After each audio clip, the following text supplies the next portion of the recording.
बारेमा कुरा गर्यौं र केही न्युमेरिकल एक्जाम्पलहरु पनि गर्यौं, न्युमेरिकल केही प्रब्लमहरु पनि गर्यौं हैन। सो आज चाहिँ हामी क्रस इलास्टिसिटी, एडभर्टाइजमेन्ट इलास्टिसिटी सकाउँछौं र त्यसपछि we go to the demand forecasting chapter है, जुन चाहिँ च्याप्टर 2 को मेन इम्पोर्टेन्ट टपिक हो।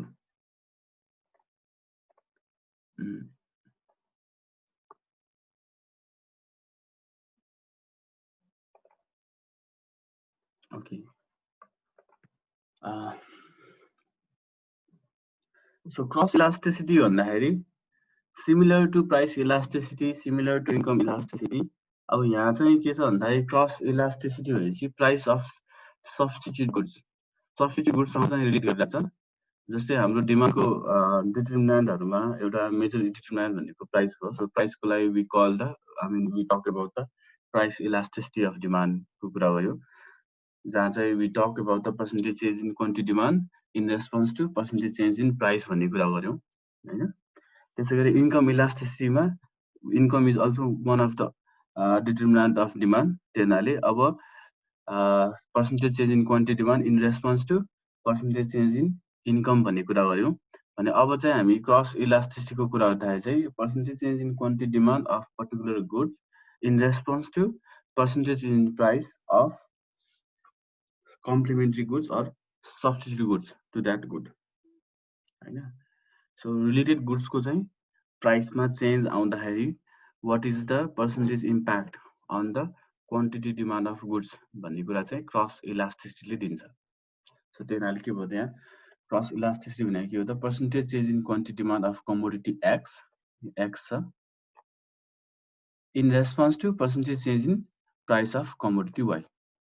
So percentage change in quantity demand of X divided by percentage change in price of commodity X भयो, sorry Y भयो। सो यसमा पनि we have to method to compute the price cross elasticity. एउटा भनेको point method भयो। So point मेथडमा हामी के गर्छौं change in QX by change in PY. यहाँ क्यूएक्स र वाइ यो जुन सबस्क्रिप्टले चाहिँ के देखाउँछ एक्स कमोडिटी र वाइ कमोडिटी भन्ने कुरा गर्छ। सो एक्स र वाइ चाहिँ रिलेटेड गुड्सहरु भयो। So change in QX by change in PY into PY by QX भयो। सो डेरिभेटिभको टर्ममा हेर्ने नि यो चेन्ज इन क्यूएक्स लाई डीक्यूएक्स ले हाल्दियो, चेन्ज इन पीवाई लाई डीपीवाई ले सब्स्टिट्युट गर्दाखेरि चाहिँ हामीसँग dqx by dpy times py by qx भयो। यो भनेको पोइन्ट मेथड भयो। पोइन्ट मेथड कुन बेला युज गर्छ भन्दाखेरि when we are given the particular point, एउटा पर्टिकुलर पोइन्टमा चाहिँ इलास्टिसिटी कति छ भनेर हेर्नु पर्यो भने चाहिँ हामी युज गर्छौं। त्यसपछि आउँछ आर्क मेथड। सो आर्क मेथडमा चाहिँ यहाँ के त py by qx फर्ममा हामी चाहिँ py1 plus py2 upon qx1 plus qx2 लिन्छौं। यहाँ चाहिँ हामी एभरेज प्राइस लिन्छौं। चेन्ज हुँदाखेरि एउटा प्राइसबाट अर्को प्राइसमा चेन्ज हुँदाखेरि चाहिँ त्यो प्राइसको चाहिँ एभरेज लिन्छौं। यो खासमा यो चाहिँ एभरेज प्राइस हो। py1 plus py2 by 2 divided by qx1 plus qx2 by 2 हो। अब न्युमेरेटर र डिनोमिनेटर दुवै ठाउँमा 2 भएको हुनाले 2 क्यान्सल आउट भयो, जसले गर्दा हामीसँग चाहिँ py1 plus py2 by qx1 plus qx2 मात्र रह्यो। एक्चुअलमा चाहिँ यो एभरेज प्राइस हो। सो आर्क मेथडलाई चाहिँ हामी मिड पोइन्ट मेथड पनि भन्छौं। त्यसैले यहाँ मिड पोइन्ट लिइरहेछ 1 र p1 र p2 को बीचको पोइन्ट लिने भएको हुनाले यसलाई हामी मिड पोइन्ट मेथड पनि भन्छौं। अब क्रस इलास्टिसिटीको टाइप्सहरुको कुरा गर्दाखेरि यसमा तीनटा टाइपहरु छ। एउटा ग्रेटर देन 0, एउटा लेस देन 0 र एउटा इक्वल टु 0। ग्रेटर देन 0 भन्नुको अर्थ के हो त? ग्रेटर देन 0 भने के हुन्छ? If two goods are substitute each of each other, then cross elasticity will be greater than 0. So यो भनेको के हो त? सब्स्टिट्युट हो भने। सो एउटाको प्राइस बढ्दाखेरि अर्को कमोडिटीको क्वान्टिटी घट्छ भने एउटा कमोडिटीको प्राइस घट्दाखेरि अथवा एउटा कमोडिटीको प्राइस बढ्दाखेरि अर्को कमोडिटीको क्वान्टिटी डिमान्ड बढ्छ भने त्यो भनेको क्रस इलास्टिसिटी ग्रेटर देन 0 हुन्छ त्यो अवस्थामा। किन भन्दाखेरि अब सब्स्टिट्युट गुड्सको एक्जाम्पल लिँदाखेरि एकदम क्लोज सब्स्टिट्युट भनेको जस्तै कोक र पेप्सी। अब कोकले प्राइस बढाउँदाखेरि चाहिँ पेप्सीको क्वान्टिटी डिमान्ड चाहिँ बढ्ने हुन्छ। percentage increase in price of Coke leads to percentage increase in quantity demand of Pepsi. So एउटाको प्राइस बढ्दाखेरि अर्कोको क्वान्टिटी डिमान्ड बढ्ने भएको हुनाले यहाँ के हुन्छ भन्दाखेरि cross elasticity will be greater than 0, positive हुन्छ। यता क्रस इलास्टिसिटी चाहिँ पोजिटिभ हुन्छ क्लोज सब्स्टिट्युट क्लोज अथवा क्लोज नभन्नु जस सब्स्टिट्युट गुड्सको केसमा चाहिँ यस्तो हुन्छ भने कम्प्लिमेन्ट्री गुड्सको केसमा चाहिँ के हुन्छ भन्दाखेरि एउटाको प्राइस बढ्दाखेरि अर्कोको क्वान्टिटी चाहिँ घट्ने हुन्छ। एउटाको प्राइस बढ्दाखेरि अर्कोको क्वान्टिटी चाहिँ घट्ने हुन्छ। सो फाउन्टेन पेन र इङ्कको कुरा गर्ने हो भने इङ्कको प्राइस चाहिँ सब्स्टेन्सियली बढ्यो भने के हुन्छ, अब मान्छेहरू फाउन्टेन पेन युज गर्नु सट्टा अथवा इङ्क लाग्ने पेन युज गर्नु सट्टा they will start using other dot pen, even pencil होला। सो के भयो त भन्दाखेरि इङ्कको प्राइस बढ्दाखेरि त्यसको कम्प्लिमेन्ट्री गुड भनेको फाउन्टेन पेन भयो। सो फाउन्टेन पेनको क्वान्टिटी डिमान्ड चाहिँ घट्यो। सो अब यदि कम्प्लिमेन्ट्री गुड छ भने के हुने भयो त क्रस इलास्टिसिटी चाहिँ नेगेटिभ हुने भयो, which is less than 0। Substitute good छ भने चाहिँ cross elasticity will be greater than 0। यो भयो। अब अर्को थर्ड टाइप भनेको क्रस इलास्टिसिटी इक्वल्स टु 0। अब यदि दुईटा गुड चाहिँ कम्प्लिटली रिलेटेडै छैन भने चाहिँ त्यो बेला चाहिँ क्रस इलास्टिसिटी चाहिँ 0 हुन्छ। जस्तै कारको डिमान्ड र राइसको प्राइस, खाद्यान्नको प्राइस र कारको demand, these two goods are completely unrelated goods. त्यही हुनाले एउटाको प्राइस उतार चढाव हुँदाखेरि त्यसले अर्कोको क्वान्टिटी डिमान्डलाई के पनि इम्प्याक्ट पार्दैन। सो द्याट्स वाइ उनीहरूको क्रस इलास्टिसिटी यदि निकाल्यो भने विल गेट द भ्यालु 0, कुनै रिलेसनसिप छैन त्यसले गर्दा। सो बेसिकली क्रस इलास्टिसिटी हामीसँग तीनटा टाइप छ, एउटा सब्स्टिट्युट गुड्सको लागि भयो, एउटा कम्प्लिमेन्ट्री गुड्सको लागि भयो, अनि अर्को चाहिँ अनरिलेटेड गुड्सको लागि भयो। सो सब्स्टिट्युट गुड्सको लागि will have cross elasticity greater than 0, complementary गुड्सको लागि cross elasticity will be less than 0, र अनरिलेटेड गुड्सको लागि क्रस इलास्टिसिटी विल बी 0। अब यो भनेको त्यसपछि आउँछ हामीसँग the uses of cross elasticity, why the cross elasticity is important भन्ने कुराहरू छ। यहाँ मैले तीनटा मेन पोइन्टहरू चाहिँ राखेको छु होइन।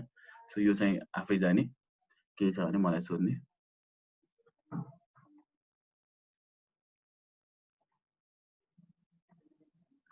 अब के भन्छ क्रस इलास्टिसिटी यो भयो भने अब हाम्रो अर्को टपिक भनेको एडभर्टाइजमेन्ट इलास्टिसिटी।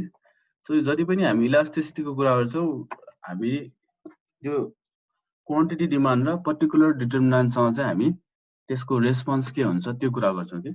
सो हामीले प्राइस इलास्टिसिटीमा क्वान्टिटी डिमान्डको रेस्पोन्स के हुन्छ इन रेस्पोन्स टु प्राइस चेन्जको कुरा गऱ्यौँ। प्राइस इलास्टिसिटीमा इन्कम इलास्टिसिटीमा पर्सेन्टेज चेन्ज इन इन्कमले कति चाहिँ percentage change in quantity demand गर्छ भन्ने कुरा हेऱ्यौँ।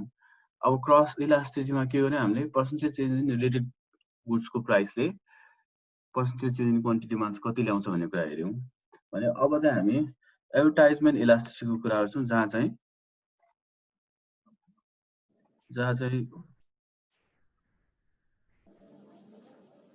सर जस्तै कि अब हामीलाई भनौँ न यो पर्टिकुलर इलास्टिसिटीको बारे एक्सप्लेन गरौँ भनेर जसमा आएको नि सर, हामीले कसरी के एक्सप्लेन गर्नु पर्ला, मतलब यो फर्मुलाहरू सबै लेख्नु पर्ने हुन्छ कि अथवा कसरी के फर्मेट युज गर्नुपर्छ? अब यो तपाईँहरूको अब यो मास्टर्स लेभलमा यसरी वाट भन्ने टाइपको क्वेसन सिधै त सोध्दैन होइन। What is elasticity, what is price elasticity यस्तो भनेको त एक्ज्याक्टली डाइरेक्टली त आउँदैन होइन। यिनीहरूको एप्लिकेसनै आउने हो, इन्टरप्रिटेसनै आउने हो हुन्छ होइन। अब प्राइस इलास्टिकको भ्यालु निकाल्ने हुन्छ, ल यो प्राइस इलास्टिकको भ्यालुको बेसिसमा कुन चाहिँ टाइप अफ गुड्स हो त यो भन्ने त्यस्तो टाइपको क्वेसन सोध्ने हुन्छ। इलास्टिसिटीको भ्यालुको बेसिसमा you have to distinguish whether the particular good is substitute good अथवा कम्प्लिमेन्ट्री गुड अथवा इन्फिरियर गुड्स हो कि होइन, कुन चाहिँ गुड हो भन्ने कुरा त्यसरी हामीले छुटाउनु पर्ने हुनसक्छ। त्यस्तो टाइपको क्वेसन चाहिँ आउँछ होला, वाट टाइपको चाहिँ आउँदैन। त्यही पनि अब इनकेस अब त्यस्तो आयो भने चाहिँ विल स्टार्ट विथ द पहिला इलास्टिसिटी अफ डिमान्ड भनेको कुरा नै हामी ब्याकग्राउन्ड दिन्छौँ। Without mentioning any price elastic cross elastic होइन इन्कम इलास्टिक नभइकन पहिला इलास्टिसिटी अफ डिमान्ड भन्ने कुरा के गर्छौँ त्यो भने के हो त percentage change in quantity demand divided by percentage change in its determinant भन्ने कुरा गर्छौँ त्यसलाई हामी वर्डमा लेख्छौँ होइन त्यसपछि अब पर्टिकुलर प्राइस इलास्टिक भने प्राइस इलास्टिकको डेफिनेसनको कुरा गर्छौँ अनि त्यसपछि प्राइस इलास्टिक मेजर गर्नलाई चाहिँ we can measure in 2 way भनेर यसरी लेख्छौँ क्या त्यसपछि we go to the types of price elastic यसरी चाहिँ जाने हो अप्रोच चाहिँ अब फेरि यसमा अब कुन चाहिँ डेफमा सोधिन्छ भन्ने कुरा पनि आउँछ होइन तर प्रोसेस चाहिँ आई मिन फलो गर्ने पनि प्रोसेस चाहिँ त्यस्तो हो सुरुमा हामी इलास्टिसिटीको कन्सेप्ट कुरा गर्छौँ त्यसपछि पर्टिकुलर कुन चाहिँ इलास्टिसिटी सोधिरहेको छ क्वेसनमा होइन त्यो इलास्टिकको डिफाइन गर्छौँ सो प्राइस इलास्टिकको बारेमा सोधिरहेको छ भने प्राइस इलास्टिकको बारेमा हामी डिफाइन गर्छौँ त्यसपछि प्राइस इलास्टिक कसरी कम्प्युट गर्न सकिन्छ त्यो कुरा गर्छौँ त्यसपछि प्राइस इलास्टिकको टाइप्स के छ त्यो कुरा गर्छौँ फाइनली प्राइस इलास्टिसिटी चाहिँ कहाँनिर युज गर्न सकिन्छ त्यसको कन्सेप्ट भन्ने कुरा चाहिँ गर्छौँ अथवा इम्पोर्टेन्स अफ प्राइस इलास्टिक के हो भन्ने कुरा गर्छौँ तर क्वेसनमा त्यो इन्डेप्थ हजुरले त्यो लेख्नु भएको सबै त्यो फर्मुलाहरुदेखि लिएर सबै एक्सप्लेन गर्नुपर्ने हुन्छ त्यो फर्मुला त्यसरी एक्सप्लेन गर्नु पर्दैन फर्मुला त्यसरी लेख्दै पुगिहाल्यो हैन अब यो फर्मुला खासै गाह्रो पनि छैन नि त गाह्रो छ र यो फर्मुला सबै ठाउँमा एउटै हो के यो सिम्पली जस्तै change in Q by change in P times P by Q गर्थ्यौँ हामीले प्राइस इलास्टिकमा किनकि प्राइस भनेको डिटरमाइनको रूपमा त्यहाँ कुरा गऱ्यो हामीले प्राइस इलास्टिकमा अब यहाँ एडभर्टाइजमेन्ट भनेपछि एडभर्टाइजमेन्ट चाहिँ डिटरमाइन भयो सो सबै ठाउँमा एडभर्टाइजमेन्ट राख्छु यता अरू त यो फर्मुलाको फर्मेसन त सबै ठाउँमा एउटै हो केही चेन्जै छैन प्राइसको ठाउँमा प्राइस राख्छौँ इन्कमको ठाउँमा इन्कम राख्छौँ क्रस इलास्टिसिटीको ठाउँमा प्राइस अफ रिलेटेड गुड्स राख्छौँ एडभर्टाइजमेन्टको ठाउँमा हामी एडभर्टाइजमेन्ट राख्छौँ त्यति मात्र हो अरू फर्मुलाको फर्मेसन के पनि चेन्ज छैन के पनि फरक छैन सबै ठाउँमा एउटै हो फर्मुला प्राइस इलास्टिक छ भने हामी प्राइस युज गर्छौँ इन्कम इलास्टिक छ भने हामी इन्कम युज गर्छौँ एडभर्टाइजमेन्ट इलास्टिक छ भने हामी एडभर्टाइजमेन्टको एक्सपेन्डिचर युज गर्छौँ सबै च्याप्टरबाट मार्क्स कति हुन्छ अब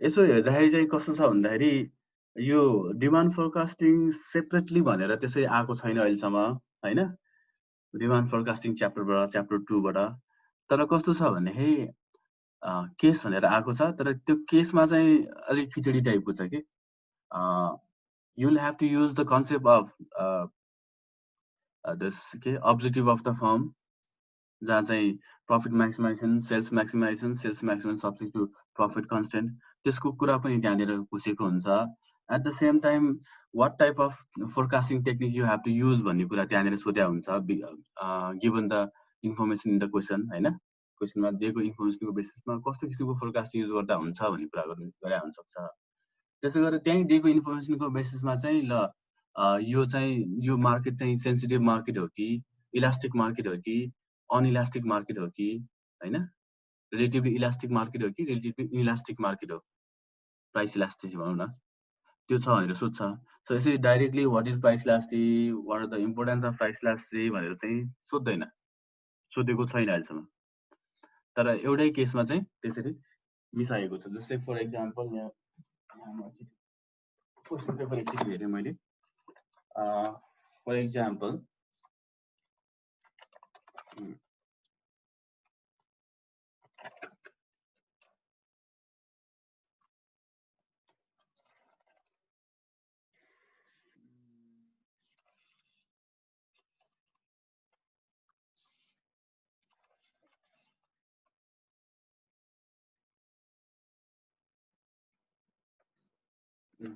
जस्तै यो टियुको 2018 को हामीले यदि केस हेर्यो भने क्वेसन नम्बर 1 को टियुको 2018 मा आएको छ त्यो यो किताबमै पनि छ यो के भन्छ क्वेसन चाहिँ पछाडिको लास्ट पेजतिर छ 2018 टियुको 2018 हामीले हेर्यो भने जोसँग छ त्यहाँ हेर्यो भने यहाँ केस दिएको छ र क्वेसन चाहिँ के सोधेछ भने लास्टतिर गएर among the entrepreneurs who is comparatively more skillful in formulating profit policies for 2018 give your critical comment with the suitable example भनेर सोधेछ अब यहाँनिर यो जुन हामीले पढेको इकोनोमिक प्रॉफिट बिजनेस प्रॉफिट यसको कन्सेप्ट पनि युज हुने क्वेसन भयो। अर्को छ suggest the method that will be more appropriate to forecast demand for Makalu and Langtang brand of pizza with proper justification. अब कुन चाहिँ डिमान्ड फोरकास्टिङ युज गरेको छ भन्ने सोधेको छ। सो यो भनेको च्याप्टर 2 बाट आयो त्यही एउटा केसमा। अनि त्यसपछि फेरि थर्ड नम्बरमा के छ भने in your opinion what pricing model is practice in pizza market give your argument with proper. अब यो फेरि च्याप्टर 4 बाट सोधेको छ। सो एउटै केसमा चाहिँ मल्टिपल च्याप्टरबाट चाहिँ हुने गरेर चाहिँ क्वेसन सोध्छ यसरी केसमा चाहिँ है। र अब के भन्छ सेपरेटली क्वेसन सोध्यो भने चाहिँ यो इलास्टिसिटीको भ्यालु निकाल्ने, त्यसपछि इलास्टिसिटीको इन्टरप्रिटेसन गर्ने, यो इलास्टिसिटीको बेसिसमा यो कस्तो टाइपको गुड्सहरू हो भन्ने कुरा चाहिँ आइडेन्टिफाई गर्नुपर्ने, त्यस्तो टाइपको क्वेसनहरू चाहिँ सोध्छ। सो त्यो हुनाले यहाँ मेरो काम भनेको यो मैले चाहिँ कन्सेप्ट चाहिँ राम्रोसँग दिने हो। अरू भनेको चाहिँ तिमीहरूले आफै राम्रोसँग चाहिँ के त बुक हेरेर त्यो चाहिँ राम्रोसँग चाहिँ अब कन्सेप्ट लिनु पर्यो, बुझ्नु पर्यो। सो द्याट भोलिको दिनमा चाहिँ क्वेसन अलिकति ट्रिकी भएर आयो भने पनि आफूले बुझेको कन्सेप्टको बेसिसमा चाहिँ एक्जाम चाहिँ अटेन्ड गर्न सकोस्, लेख्न सकोस्, त्यो चाहिँ हो। सो मैले चाहिँ अब यसमा बेसिक फाउन्डेसन त दिनु पर्यो। सो बेसिक फाउन्डेसन मैले तिमीलाई दिएँ। अब यसको डिपली चाहिँ हेर्नु पर्यो, सबै पढ्नु पर्यो किताबमा हैन। अनि त्यसको बेसिसमा चाहिँ अब यस्तो क्वेसन आउँदाखेरि चाहिँ अब यो कुन चाहिँ टाइपको फोरकास्टिङ युज गरेको होला केस पढेर त्यसपछि चाहिँ यु क्यान एप्लाई के। त्यहाँ डाइरेक्टली फोरकास्टिङ मेथड भनेर त सोधेको छैन, तर कुन चाहिँ फोरकास्टिङ मेथड भनेर सोधेको हुन्छ। सो अब आफूले forecasting each and every forecasting मेथडहरू राम्रोसँग पढायो हुनु पर्यो। त्यसको बेसिसमा थाहा हुन्छ कि यसले चाहिँ यो फोरकास्टिङ मेथड युज गरेर हुनसक्छ भनेर अनि लेख्न सक्छौँ क्या। सो यो फोरकास्टिङ यो मेथड युज गरेर हुन्छ किन भन्दाखेरि अनि रिजन दिन सक्छौँ, त्यस्तो कुराहरू हुन्छ। र त्यसो गरेर अब ल यो चाहिँ रिलेटिभली अब पर्टिकुलर केसमा चाहिँ ल यो चाहिँ रिलेटिभली इलास्टिक मार्केट हो कि रिलेटिभली इलास्टिक मार्केट हो भनेर सोधेको छ भने यो चाहिँ रिलेटिभली इलास्टिक मार्केट हो। किन भन्दाखेरि यसको चाहिँ मेबी अब त्यहाँ प्राइस इलास्टिसिटी दिएको छ भने प्राइस इलास्टिसिटी चाहिँ ग्रेटर देन 1 छ, त्यसले गर्दा यो चाहिँ रिलेटिभली इलास्टिक मार्केट हो। अब त्यो हुनाले यो मार्केटमा चाहिँ प्राइस चलाउनु हुँदैन, प्राइस चलायो भने प्राइस बढायो भने रेभेन्यू घट्ने हुन्छ। त्यस्तो किस्सामा चाहिँ हामीले आन्सर दिनुपर्ने हुन्छ। जस्तै हामीले हिजो पढ्दाखेरि के पढ्यौँ भन्दाखेरि यदि price elasticity is greater than 1 छ भने त्यो अवस्थामा यदि हामीले प्राइस इन्क्रिज गर्यो भने टोटल रेभेन्यू घट्छ, प्राइस डिक्रिज गर्यो भने टोटल रेभेन्यू बढ्छ। अब क्वेसनमा कहिले के सोध्न सक्छ भन्दाखेरि यो मार्केट चाहिँ कस्तो किसिमको मार्केट हो, यो मार्केटमा टोटल रेभेन्यू घटाउनलाई टोटल रेभेन्यू बढाउनलाई चाहिँ के गर्नुपर्छ भनेर सोध्न सक्छ। अब त्यो केसमा मेबी प्राइस इलास्टिसिटी निकाल्दाखेरि चाहिँ के देख्यो भन्दाखेरि चाहिँ ग्रेटर देन 1 आयो। सो ग्रेटर देन 1 आएछ भनेपछि अब अभियसली हाम्रो अब्जेक्टिभ भनेको रेभेन्यू बढाउनु छ। त्यहाँ रेभेन्यू बढाउनको लागि हामीले के गर्नु पर्यो त भन्दाखेरि प्राइस घटाउनु पर्यो। सो प्राइस घटाउँदाखेरि टोटल रेभेन्यू बढ्ने हुन्छ यदि त्यो मार्केट चाहिँ रिलेटिभली इलास्टिक छ भने।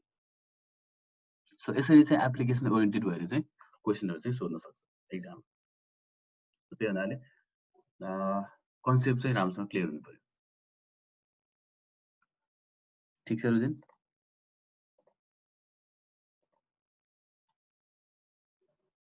ठिक छ? ठिक छ सर। सो यो भयो। अब म के भन्छ त्यसमा गएँ म। सो मेरो यहाँ स्क्रिन देखिरहेछ सेयर गरेको? ओके म स्क्रिन सेयर छैन सर। ल स्क्रिन छैन सर। अब देखि अब बस। सो अब यहाँ स्क्रिन हेर्दाखेरि अब हामी एडभर्टाइजमेन्ट इलास्टिकको कुराहरू छ। अब सो हामीले अहिलेसम्म प्राइस इलास्टिसिटीको कुरा गऱ्यौँ हैन, इन्कम इलास्टिसिटीको कुरा गऱ्यौँ, अनि क्रस इलास्टिसिटीको कुरा गऱ्यौँ हैन। अब आउँछ एडभर्टाइजमेन्ट इलास्टिसिटी। सो अब यसमा पनि खास हामी के हेर्छौँ भन्दाखेरि एडभर्टाइजमेन्ट इलास्टिसिटीमा चाहिँ एडभर्टाइजमेन्ट एक्सपेन्डिचर कति पर्सेन्टले चेन्ज गर्दाखेरि चाहिँ डिमान्ड कति पर्सेन्टले चेन्ज आउँछ भन्ने कुरा चाहिँ हेर्छौँ है। Particular advertisement expenditure for the particular गुड्सलाई चाहिँ कति पर्सेन्टले एडभर्टाइजमेन्ट एक्सपेन्डिचर बढायो भने त्यसले चाहिँ कति पर्सेन्टले क्वान्टिटी डिमान्डमा चाहिँ चेन्ज ल्याउँछ भन्ने कुरा चाहिँ हामी एडभर्टाइजमेन्ट इलास्टिसिटीमा हेर्छौँ।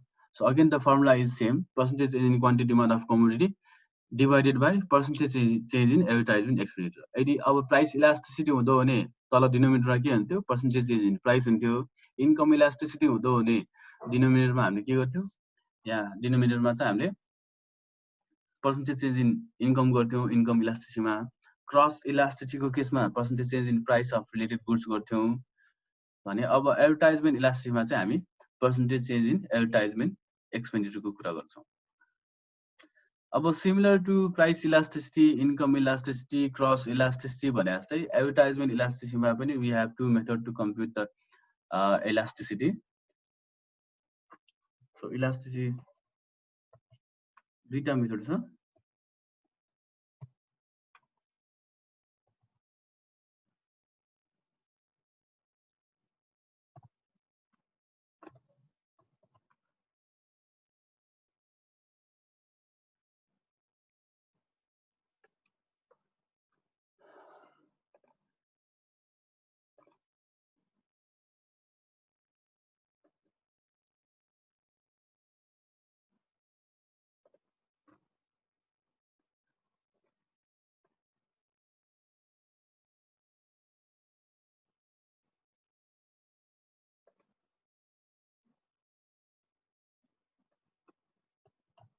सो एडभर्टाइजमेन्ट इलास्टिसीको कुरा आयो।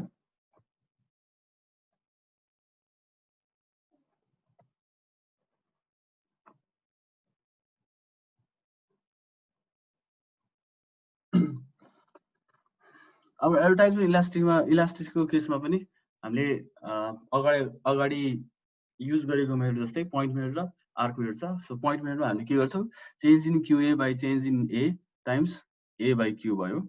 सो डेरिभेटिभको टर्ममा राख्ने भने d Q by d A times A by Q भयो।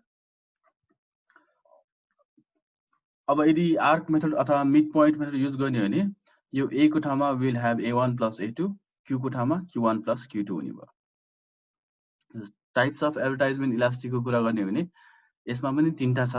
एउटा चाहिँ ग्रेटर देन 1 छ।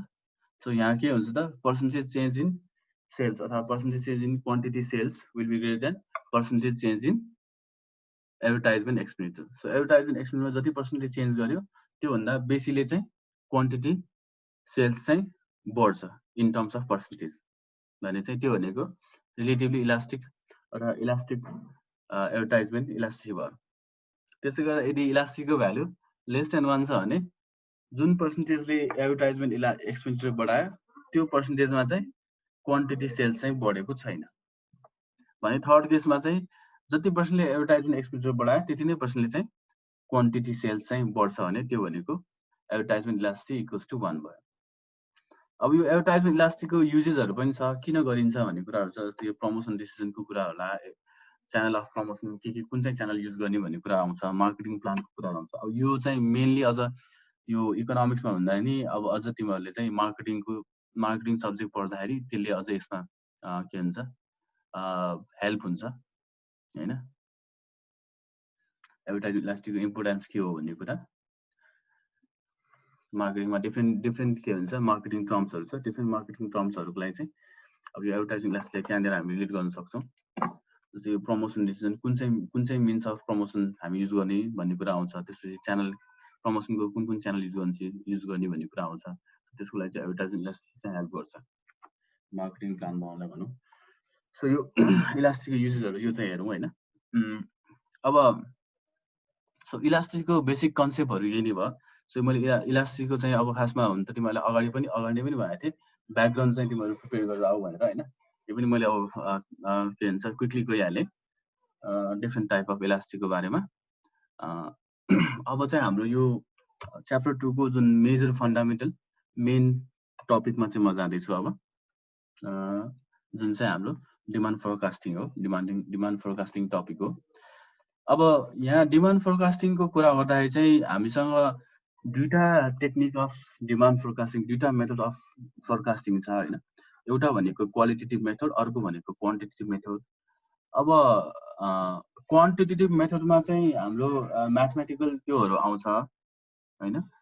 त्यो गर्ने क्रममा रिग्रेसनको कुरा पनि आउँछ। सो तिमीहरूको स्ट्याटिस्टिक्समा चाहिँ रिग्रेसन एनालाइसिस भइसक्यो स्ट्याटिस्टिक्स सब्जेक्टमा? कोरिलेसन रिग्रेसन भइसक्यो हैन। यता तिमीहरूको भइसक्यो हो सबिना?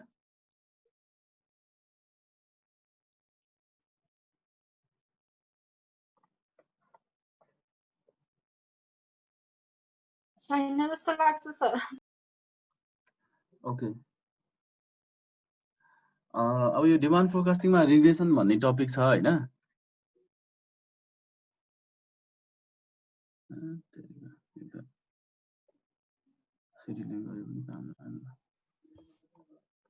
ओके, हाम्रो यहाँ यो फेरि मेरो यहाँ नयाँ एकाउन्ट युज गरे पनि यहाँ यो कलेजको एकाउन्ट युज गरे पनि टाइम लिमिट देखायो अहिले हैन?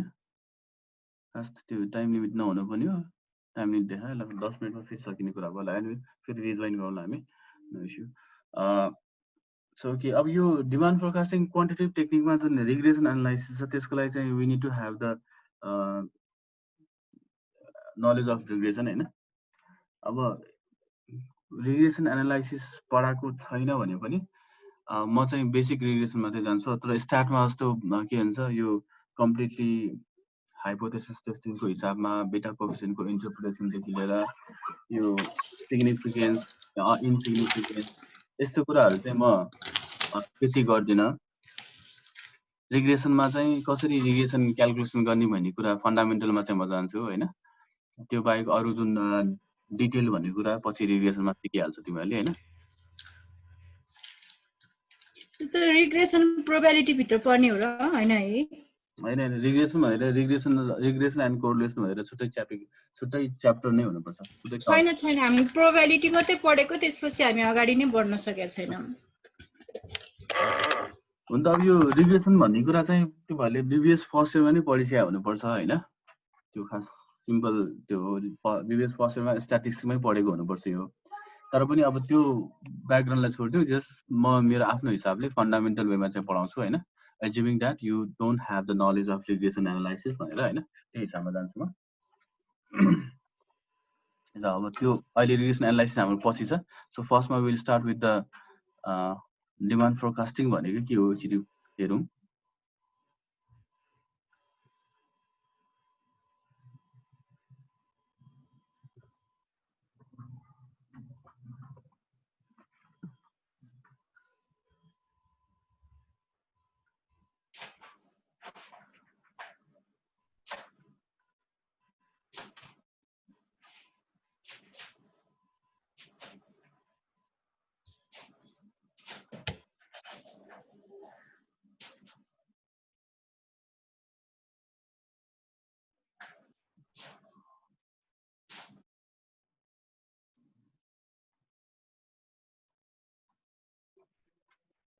ओके, सो डिमान्ड फोरकास्टिङको कुरा गरौँ। डिमान्ड फोरकास्टिङ भनेको के हो त हेरौँ यहाँ। So demand forecasting refers to the estimation of future demand based on past and current information. Past information could be historical sales, production data, while current information could be market environment information, current trend, firm's strategy, and marketing plan. So basically, demand forecasting is prediction of future expected level of sales on the basis of past experience of sales and present market condition. So demand forecasting भनेको के हो त? Obviously, future को demand, future को estimated sales चाहिँ हामीले अहिले नै predict गर्नु हो। जुन हामीले प्लानिङ गर्दाखेरि चाहिँ इयर बिफोर नै हामी प्लानिङ गर्छौँ। ल यति चाहिँ हामी क्वान्टिटी सेल्स गर्छौँ भन्ने कुरा चाहिँ हामी जुन प्रोजेक्ट गर्छौँ, जुन प्रेडिक्ट गर्छौँ, त्यो भनेको डिमान्ड फोरकास्टिङ हो। अब प्रेडिक्सन कुन बेसिसमा गर्छौँ भन्दाखेरि दुईटा कुरा छ। एउटा भनेको हाम्रो हिस्ट्रिकल नलेज, हिस्ट्रीमा कसरी चाहिँ सेल्स आएको छ, कसरी सेल्स भइरहेछ, कस्तो ट्रेन्ड छ भन्ने कुरा भने। अर्को भनेको करेन्ट डाइनामिक, करेन्ट इन्भाइरोमेन्टमा के भइरहेछ भन्ने कुरा, त्यसको बेसिसमा हामी सेल्स गर्छौँ। जस्तै अहिलेको बेसमा अहिलेको सिनारीमा भनौँ जुन यो लकडाउन छ। अब यो लकडाउनको जुन यो करेन्ट सिचुएसनलाई कन्सिडर नगरिकन हिस्टोरिकल सेल्स जे छ, हिस्ट्रीमा जसरी सेल्स गरेको छ त्यसको बेसिसमा मात्र फोरकास्ट गरे भने मिल्दैन हैन? किन अहिले यो लकडाउनको बेसमा त त्यसले सबै डामाडोल भएको छ बिजनेसहरू। सो हिस्ट्रीमा जुन हिसाबमा सेल्स गरेको छ त्यसको बेसिसमा प्रेडिक्सन गर्यो भने प्रेडिक्सन चाहिँ रङ छ। त्यही हुनाले डिमान्ड फोरकास्टिङ गर्दाखेरि एउटा भनेको हिस्ट्री पनि हेर्नुपर्छ, अर्कोतिर भनेको चाहिँ करेन्ट सिचुएसनलाई पनि के त हेर्नुपर्छ। करेन्ट सिचुएसन र बिजनेस स्ट्राटेजी के छ त्यसमा पनि हेर्न पर्ने हुन्छ। अब डिमान्ड फोरकास्टिङको इम्पोर्टेन्स के छ त हेरौँ यहाँ। So it's an essential activity in every business organization. Demand forecasting helps to reduce future uncertainty and risks involved in the business operation. अब यो डिमान्ड फोरकास्टिङ गर्दाखेरि चाहिँ अलरेडी रिस्क असेसमेन्टको कुराहरू गरे हुन्छ र अनसर्टेन्टीको कुराहरू चाहिँ लिएको हुन्छ into consideration while developing the figure, while coming up with the figure, हैन कति क्वान्टिटी हुन्छ कति क्वान्टिटी सेल्स हुन्छ भोलिको दिनमा भनेर while deriving that figure, the forecaster has to take has to look into the possible uncertainty and the possible risk factor पनि हेर्नुपर्छ त्यहाँनिर चाहिँ सो त्यो हेरिसकेका हुन्छ सो त्यसले गर्दा चाहिँ यसले चाहिँ अनसर्टेनिटी र रिस्कलाई चाहिँ मिटिगेट गर्नलाई चाहिँ टु सम एक्सटेन्ट हेल्प गर्छ A firm has to decide on how much of each product to produce, what price to charge, how much to spend on advertising, and also plan for the growth of the firm. All these are based on the some forecast of the economic activity and demand for the firm. So obviously हामीले जुन अब इलास्टिसिटीको कुराहरू पढ्यौं हैन अब यो forecasting गर्ने क्रममा चाहिँ त्यो कुराहरू चाहिँ सबै ख्याल गरेको हुन्छ सो हामीले क्वान्टिटी सेल्स यति हुन्छ अथवा यो मार्केटमा यति हुन्छ यो मार्केट यति सेन्सिटिभ छ भन्ने कुरा we have the historical data हैन we have the current facts as well. So त्यसको बेसिसमा we will decide what price to charge, what level of advertisement expenditure that we have to expend in for that particular goods, हैन कति promotion गर्ने भन्ने कुराहरू चाहिँ हामीले चाहिँ analysis गरिसकेका हुन्छ डिमान्ड फोरकास्टिङको क्रममा. The aim of the demand forecasting is to reduce the risks or uncertainty that firm face in short term operational decision making and in planning for its long term growth. So यो कुरा अगाडि नै भनेको कुरा भयो.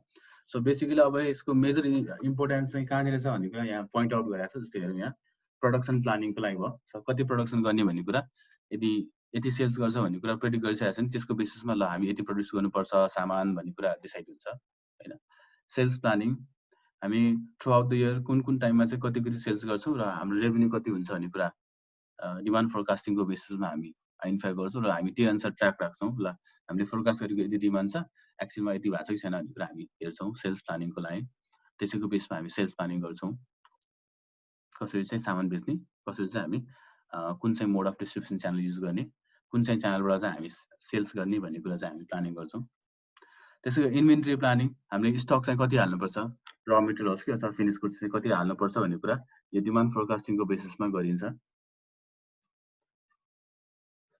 र अब business अपरेसनमा स्टेबिलिटीको लागि पनि डिमान्ड फोरकास्टिङले चाहिँ हेल्प गर्छ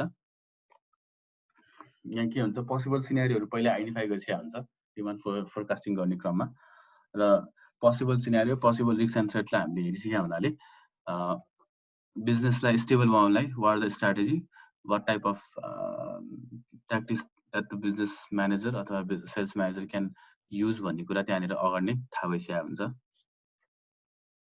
अब डिमान्ड फोरकास्टिङको बेसिसमै हामीले चाहिँ कति बजेटिङ गर्ने भन्ने कुरा चाहिँ कति कस्ट चाहिन्छ एडभर्टाइजमेन्टको लागि प्रमोसनको लागि डिस्ट्रिब्युसन च्यानलको लागि चाहिँ कति खर्च गर्नुपर्छ भन्ने कुरा चाहिँ त्यही अनुसार चाहिँ we determine based on the demand forecasting अब कुनै पनि अर्गनाइजेसनमा अब जस्तै हाम्रो यता मेरो एन्जेलको केसमा मैले कुरा गर्नु पर्यो भने हाम्रो चाहिँ fiscal year Jan to December हो भने we start planning from September October देखि नै हामीले चाहिँ नेक्स्ट इयरको चाहिँ प्रोजेक्सन चाहिँ गर्न थाल्छौँ सो नेक्स्ट इयरको प्रोजेक्सन गर्न थाल्छौँ एउटा हामी फिगर निकाल्छौँ based on the current scenario past figure त्यसको बेसमा we come up with the certain figure र त्यो चाहिँ हाम्रो लागि टार्गेट हुन्छ त्यसको बेसमा we complete the target so each मन्थको लागि हाम्रो यति टार्गेट छ भनेर टार्गेट डिटरमाइन हुन्छ अब यो टार्गेट त त्यति भयो अब यो टार्गेटको लागि यो टार्गेट मिट गर्नलाई चाहिँ मलाई के इक्विपमेन्टहरू चाहिन्छ त के टुल्सहरू चाहिन्छ त के कुराहरू चाहिँ मलाई चाहिन्छ त भन्ने कुरा हुन्छ सो त्यसमा मेबी मैले बजेट माग्ने हुन्छ मलाई चाहिँ यसको लागि एडभर्टाइजमेन्ट गर्नु छ मलाई चाहिँ यसको लागि कमिसन डिटरमाइन गर्नु छ मलाई चाहिँ यो प्रोडक्सन गर्नको लागि यो खर्चहरू चाहिन्छ भन्ने कुरा चाहिँ डिसाइड हुन्छ अनि त्यसै गरेर अब ल इच मन्थमा चाहिँ मेरो यति टार्गेट छ यो टार्गेटको लागि चाहिँ मैले कसरी सेल्स गर्ने कुन च्यानल युज गर्ने भन्ने कुरा चाहिँ मैले प्लानिङ गर्छु त्यसै गरेर अब त्यसपछि मेरो यति टार्गेटको लागि मिट गर्नको लागि मेरो नेटवर्क साइडमा मेरो यता टेलिकमको नेटवर्क चाहिँ कसरी चाहिँ बनाउनु पर्छ के हिसाबमा चाहिँ डेभलप गर्नुपर्छ भन्ने कुरा त्यहाँनिर पनि प्लानिङ हुन्छ सो त्यसरी चाहिँ सो जुनसुकै अर्गनाइजेसनमा जुनसुकै बिजनेस फर्ममा चाहिँ यो प्लानिङ डिमान्ड फोरकास्टिङको कुराहरू चाहिँ भएको हुन्छ। अब